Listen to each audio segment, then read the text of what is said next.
Impeachment hearings continue into day 3. New details emerge about the Oklahoma Walmart shooting, and a state is suing a popular vaping company. This is OU Nightly.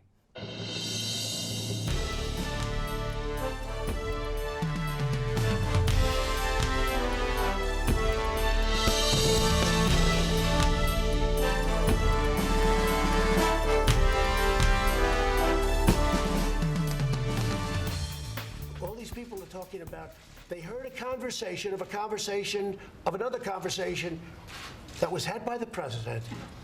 What's going on is a disgrace. The words of President today as the public impeachment hearings continue. And now you are seeing live the second round of testimony taking place this afternoon with U.S. Special Envoy to Ukraine Kurt Volker and former National Security Council aide Tim Morrison.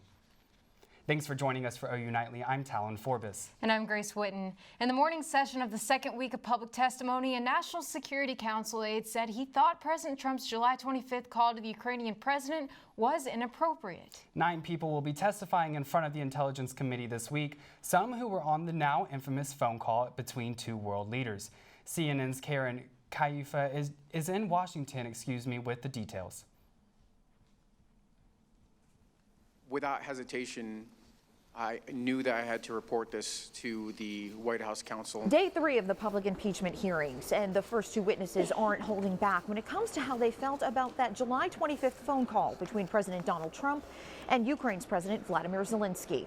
I found the July 25th phone call unusual because, in contrast to other presidential calls I had observed, it involved discussion of what appeared to be a domestic political matter. It was improper for the president to request to demand an investigation into a political opponent, especially a foreign power. A theme of the Republican defense of President Trump was that witnesses didn't have first-hand knowledge of the July 25th phone call between President Trump and the president of Ukraine, dismissing elements of their testimony as hearsay. You saw 3 diplomats who dislike President Trump's Ukraine policy discussing second-hand and third-hand conversations about their objections with the Trump policy. But 3 of today's witnesses were on that phone call. Jennifer Williams, a foreign policy aide to Vice President Mike Pence, and from the National Security Council, Timothy Morrison and Alexander Vindman, who told lawmakers in his closed-door testimony that he reported concerns about the call within hours and was later told not to discuss it with anyone. On Capitol Hill, I'm Karen Kaifa. Impeachment hearings continue tomorrow, most notably with testimony from European Union Ambassador Gordon Sondland.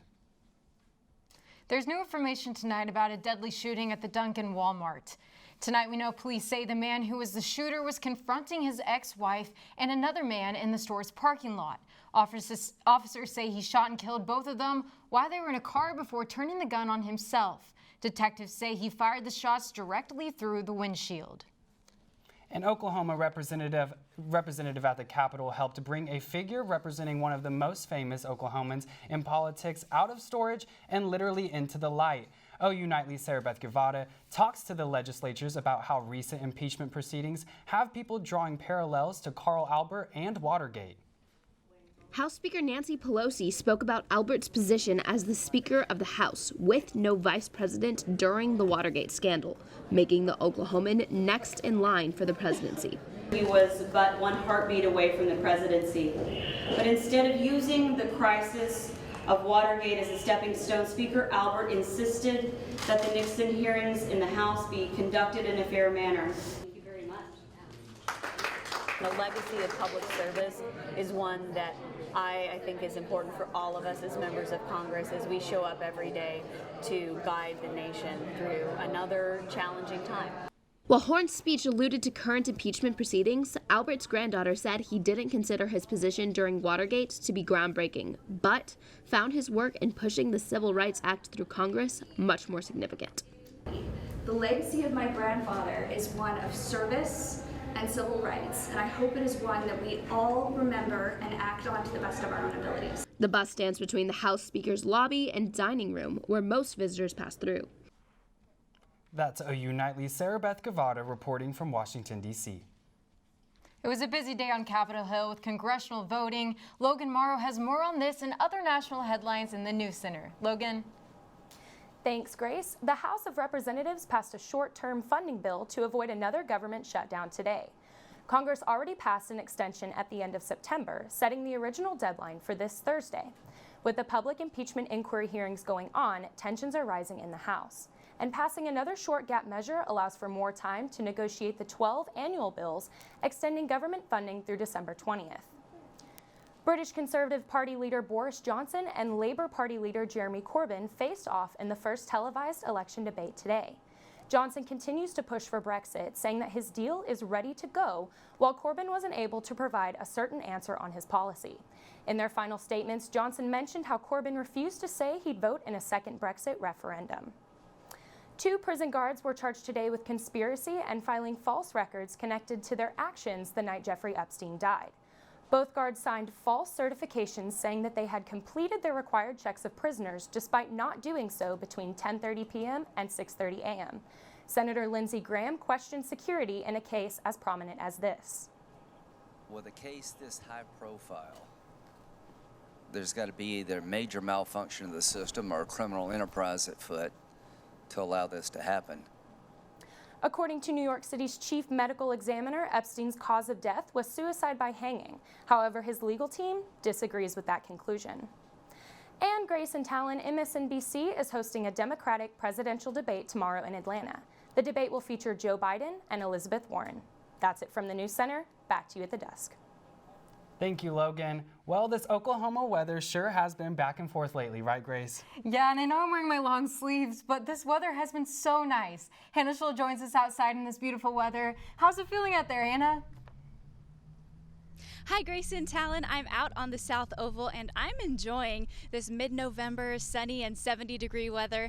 It is a little bit on the breezy side. We have winds out of the southeast at 16 miles per hour, but temperatures across the state are generally in the 70s, so it's feeling very nice out there for you today. But we do have some big changes coming your way over the next few days. Coming up, I'll have what you can expect as far as moisture goes for the next few days, and also how much temperatures will be dropping, and of course, what everyone wants to know, your weekend forecast. Back to you, Grace and Talon.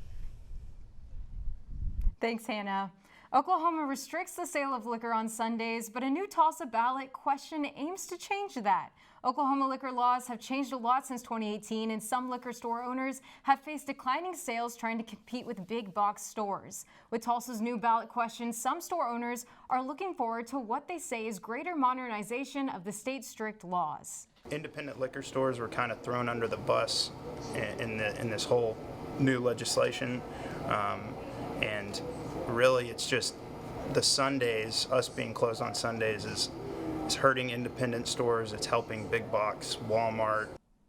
The proposition will appear on the March 3rd ballot. E-cigarettes are back in the spotlight, and when we come back, we'll tell you which state is suing a popular vaping company and why. Plus, an Oklahoma industry is booming. Find out exactly what product has exceeded expectations in our state. Welcome back. The New York Attorney General announced the state is suing the electronic cigarette company Juul. McKenzie Gladney joins us now with the latest. The lawsuit claims advertising campaigns targeted young people without informing them about the risk of using nicotine. It also claims that Juul engaged in direct outreach with high school students in New York City. New York's Attorney General says Juul's advertising led young people to think e-cigs are safe and the company must take responsibility for its actions. The Center for Disease Control has identified e-cigarettes as a source of lung illness and cause for several deaths. The company is facing a slew of legal battles from other states and cities. Smartphones, smartwatches, what's next? Smart toilets? For researchers at the University of Wisconsin-Madison, flushing is the future. They say urine samples are non-invasive and can tell a lot about a person's health. Data from a toilet can show caffeine or alcohol intake or how your body metabolizes certain medicines. Scientists are programming the potty to compile this information just like a smartwatch would. The team says they're about 3 months from a working prototype. Do certain vegetables make you want to gag? Turns out you could be what scientists call a super taster. Super tasters tend to be extremely sensitive to bitterness. So when they eat certain vegetables like broccoli, kale, Brussels sprouts, or cabbage, they taste a lot of sulfur. 25% of the population is extremely sensitive to bitter foods because of the specific inherited taste receptors in their mouth. food scientists are working on ways to reduce the level of bitterness in vegetables so that super tasters can get the vitamins and fibers that they need. I think I remember as a little kid, I would hate broccoli, so maybe this explains, maybe I'm a, Yeah, I'm not a very big fan of broccoli. Yeah. That's what I was going to say. Or Brussels sprouts, but I Well, mean, it sounds like you guys are a part of that 24%. I love me some broccoli, especially Really? broccoli cheddar, like soup, casserole, anything like that. Well, yeah. I'm gonna love it. So you like that? Yeah. There we go. Thank you, McKenzie. Thank you. Medical marijuana sales in Oklahoma are expected to near $350 million in sales by the end of the year, exceeding other cannabis markets around the country. More than 5% of Oklahomans are registered medical cannabis patients. According to the Oklahoma Tax Commission, medical marijuana sales were just over $258 million through the first 10 months of 2019. Oco dispensary owner says business has grown steadily since he opened shop earlier this year, and he doesn't see that changing. I think it's going to turn the corner, and Oklahoma will lead the way. They'll lead the nation, and marijuana, research, growth, and production. Oklahoma's market could be worth up to $700 million annually by the time it is mature. United Airlines introduced a new jet, but it has only been revealed at Will Rogers Airport in OKC. Find out how this jet will help travelers next. And Hannah joins us for a look at this warm weather. Hannah?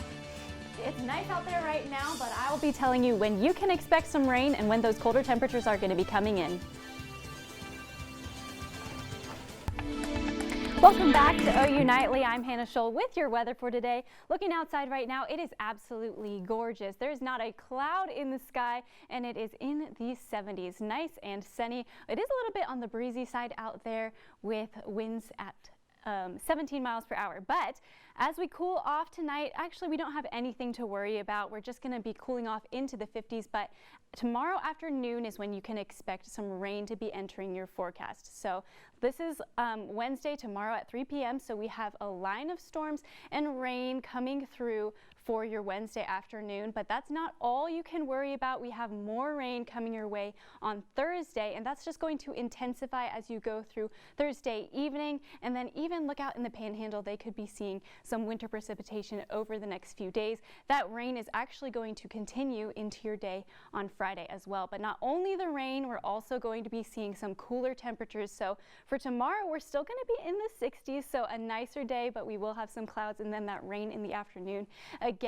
But then on Thursday here, we're only getting into the 40s, and then you continue to cool off into your Friday. So on Friday, we are in the 30s, and that is it. So for tomorrow, we have some afternoon showers. It's going to be windy, and then for your day on Thursday, we have those cooler temps coming in and some more rain. And then on Friday, rain just continues. So we have even cooler temperatures for your day on Friday and some more rain. So the next few days we have a lot of rain.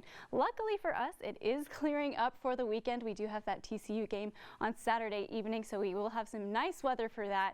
And then bouncing back our temperatures as well into the 50s and 60s for your weekend. And then looking into next week, we can actually see that those clouds come back and some more rain comes, which could eventually be affecting your Thanksgiving travel plans. So we'll be keeping an eye on that as you go through till next week. So I'm enjoying those 60-degree weathers, but where is Friday coming from? Is that high in the 30s on Friday? Yeah, so during your day, it's going to be in the 30s, and that's it. That's all you're getting. Wow, we were just grazing that point of the freezing point because it's supposed to rain on Friday. So just missing the snow. Well, I'm going to have to prepare for that, Hannah. Thank you. And a new jet was introduced at Will Rogers Airport this morning. United Airlines revealed the only 50-seat regional jet to offer full first-class seating and service, and chose Will Rogers to be one of the first airports in the world to offer flights on this new jet. The airport says they have seen an increase in travel and business, and this reveal is a testament to the expansion of the metro. And so here in Oklahoma City, we've seen our air travel grow steadily over the last couple years, and the airlines are responding to that by bringing either new nonstop service or, in this case, different kinds of aircraft that are going to work for our customers. United says they hope to add more locations in the near future. Well, I heard there's some exciting news for Sooner sports. That's right. Shannon Ehrhardt is here to tell us more on the men's basketball team, how they did last night. Shannon. Yeah, how about those Sooners last night defending home court against William & Mary? Turned out to be a good one. And the Sooners might just keep a certain trophy around for another year. More on the sports world is next.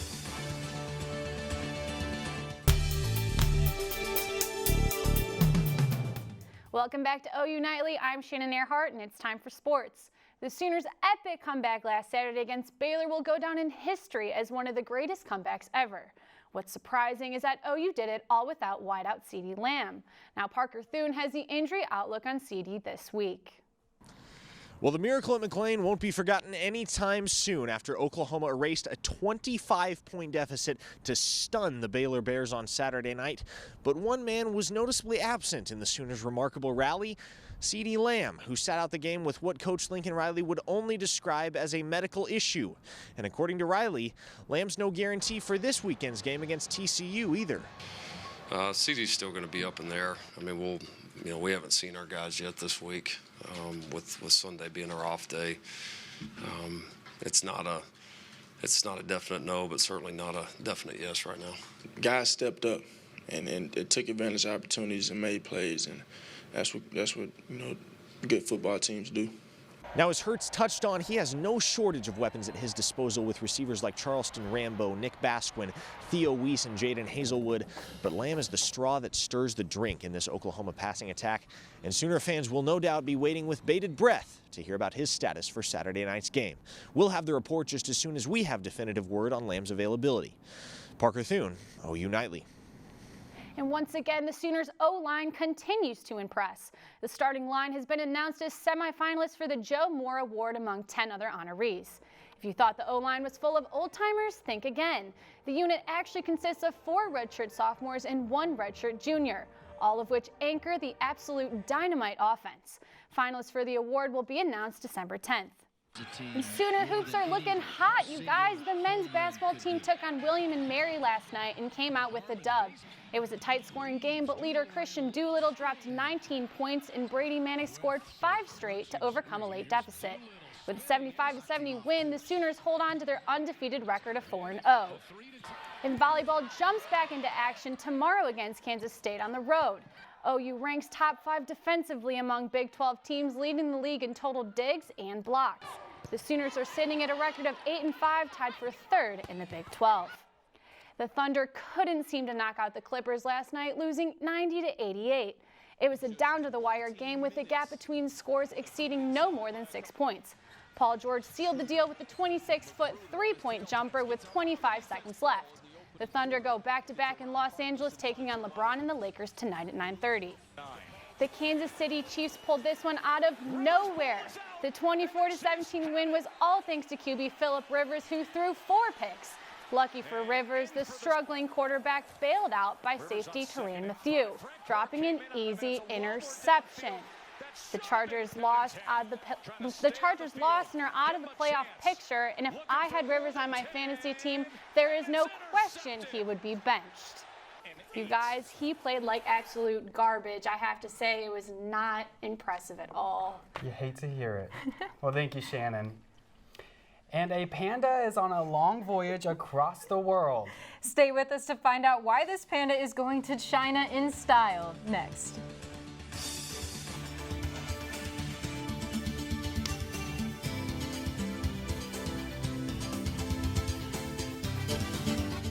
I'm Reece Scholl at the OU Nightly Update Desk. OKC firefighters are handling a grass fire near Northwest 178th and Portland. Multiple agencies responded to contain the 15-acre blaze spreading north. Authorities recommend drivers and residents in the area should use caution. Talon and Grace, back to you in the studio. Thanks, Reece. The Smithsonian National Zoo's beloved Bei the panda is going on a long journey across the world. It's part of a cooperative breeding agreement with the Wildlife Conservation Association. All cubs move to China when they're 4 years old for breeding. So for now, Bei will enjoy over 60 pounds of bamboo, snacks, and water on his own jet plane to China. Well, I don't know about you, but that sounds like a really lucky panda. Oh, yeah. I wish I could live in style like that. I would love to travel like that. And honestly, you might want to get out of the state because we have some rain coming our way and some colder temperatures as well. Taking a look at your 7-day, again, we have some cooler temperatures and rain. It's not going to be looking nice for the next few days. Awesome. Thank you, Hannah. And thank you for watching OU Nightly, brought to you by the Gaylord College of Journalism and Mass Communication. We'll see you back here tomorrow night live at 4:30. Have a great evening. Good night.